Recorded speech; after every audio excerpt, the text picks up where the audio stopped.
पास है R S Agarwal class 9 का math और हम लोग अभी देखेंगे कॉन्ग्रुएंसी ऑफ ट्रायंगल का second that is angle side angle theorem. ये कैसे होता है, क्या होता है एंगल साइड एंगल, यानी कि यहाँ पे थ्योरम लिखा हुआ है if two angles and the included side of one triangle are equal to the corresponding two angles and the included side of the other triangle then the two triangles are congruent. हमको इसमें proof करना है angle side angle criteria. तो angle side angle criteria में यहाँ पे देखो दो ट्रायंगल है, इसमें एंगल साइड एंगल, दूसरे भी ट्रायंगल में एंगल साइड एंगल। अगर दोनों ट्रायंगल में इक्वल है तो दोनों ट्रायंगल क्या होगा, कॉन्ग्रुएंट होगा। तो हम लोग यहाँ पे इसको प्रूफ करेंगे। इसमें तीन केस लेंगे।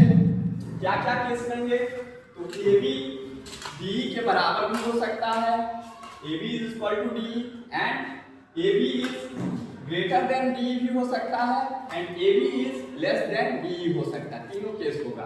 तो तीनों केस में हम लोग आ जाओ, यहाँ पे लिख दिए हैं। पहले गिवन लिखेंगे जो दिया हुआ है दोनों triangle A B C D F में angle B is equal to angle E, angle C is equal to angle F and B C is equal to E F, ये सारा चीज दिया हुआ है। अब आ जाओ triangle A B C D F में हमारा तीन केस हो जाए। Case one A B is equal to D, तो A B is equal to D proof करने के लिए हम दोनों ट्रायंगल ले लिए हैं ए बी सी और डी एफ में। A B C D F में A B is equal to D पहले से है, यानी कि हम माने हैं, और angle B angle E given है और B C is equal to E F given है। तो दोनों ट्रायंगल कॉन्ग्रुएंट हो गया किससे, साइड एंगल साइड क्राइटेरिया से। ओके, तो फर्स्ट केस में हमारा दोनों ट्रायंगल कॉन्ग्रुएंट हो गया। सेकंड केस है जब ए बी बड़ा हो जाए, यानी कि A B is greater than D हो जाए। तो ग्रेटर हो जाएगा तो हम लोग एक पॉइंट जी ले लिए हैं ए बी पे और उसको ज्वाइन कर दिए हैं सी से ऐसे कि BG बराबर DE हो जाए। ये देखो हमारा BG बराबर DE हो जाए, क्योंकि AB तो बड़ा है DE से। देखिए ये सेकंड केस में मान लेते हैं कि AB बड़ा है DE से, तो हम लोग G पे AB पे एक पॉइंट G ले लिए हैं जो BG इक्वल टू ED होगा और G को C से ज्वाइन कर दिए हैं। अब दो ट्रायंगल बन गया। कौन सा एक ट्रायंगल बन गया हमारा यहाँ पे BGC और एक ट्रायंगल EDF।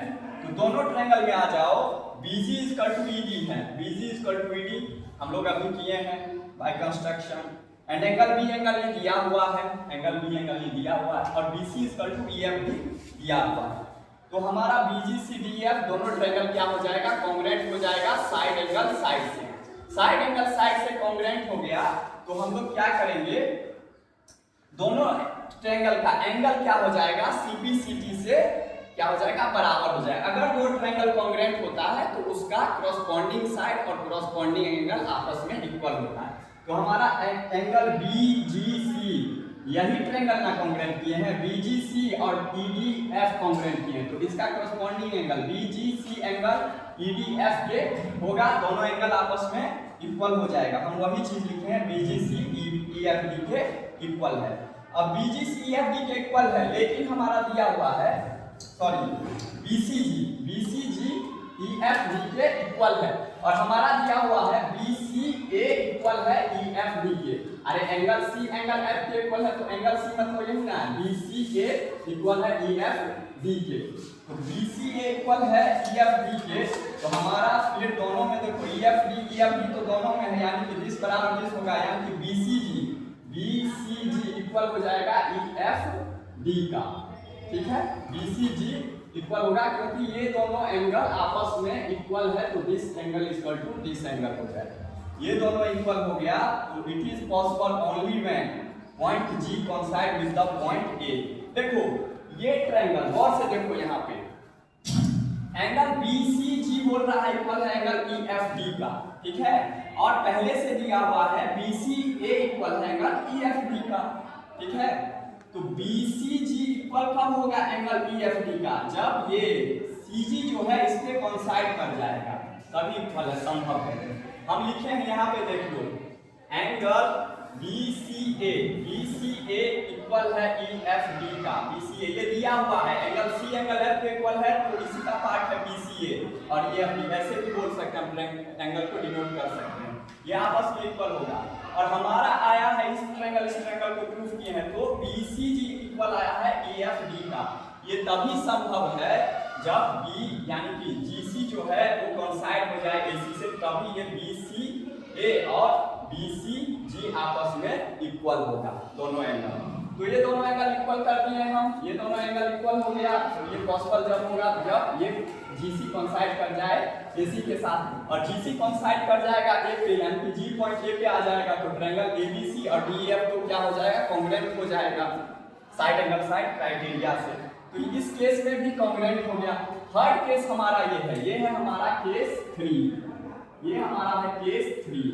ये केस 3 हमारा है कि जब क्या हो जाए, AB छोटा हो जाए। एक बार AB बड़ा था, अब AB छोटा हो गया।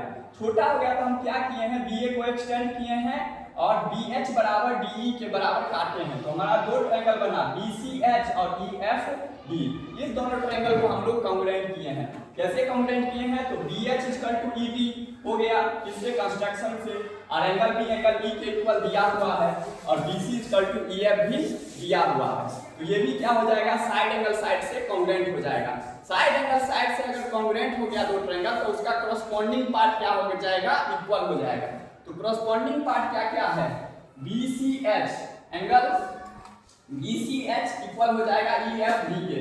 देखो हम ये बड़ा ट्रायंगल किए हैं कॉन्ग्रुएंट, BCH किए हैं कॉन्ग्रुएंट EFD का। तो ये बड़ा ट्रायंगल है, तो बड़ा ट्रायंगल का ये एंगल बन रहा है, ये बड़ा वाला एंगल, ये एंगल हो जाएगा BCH इक्वल हो जाएगा EFD का।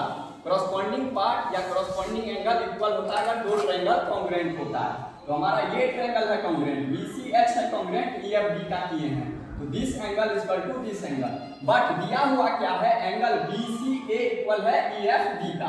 तो एक केस में आ गया BCH इक्वल हो गया EFD का एक केस, और दूसरा केस में आ गया BCA इक्वल है EFD का। तो यहाँ देखो दो केस बना है, तो दोनों EFD के इक्वल है। तो देखो राइट इक्वल टू राइट अगर है तो लेफ्ट इक्वल टू लेफ्ट नहीं हो जाएगा।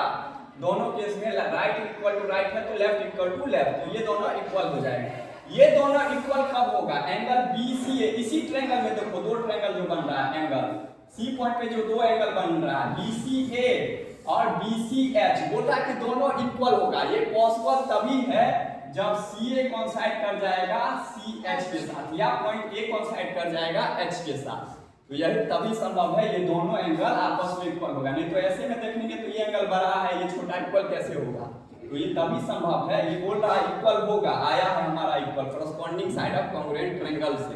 तो ये तभी संभव है A पॉइंट कोइंसाइड करेगा H के साथ। A पॉइंट अगर कोइंसाइड कर गया H के साथ तो हमारा ट्रायंगल दोनों क्या हो गया, कॉन्ग्रुएंट। और ये दोनों ट्रायंगल कॉन्ग्रुएंट हो गया, ABC और DEF कॉन्ग्रुएंट हो जाएगा। यही हमको प्रूफ करना था तीनों केस में। तो इस तरीके से हम लोग पाते हैं तीनों केस में ट्रायंगल ABC कॉन्ग्रुएंट हो जाता है ट्रायंगल DEF का, और यही प्रूफ करना था क्या, हमारा angle side angle theorem. Thank you.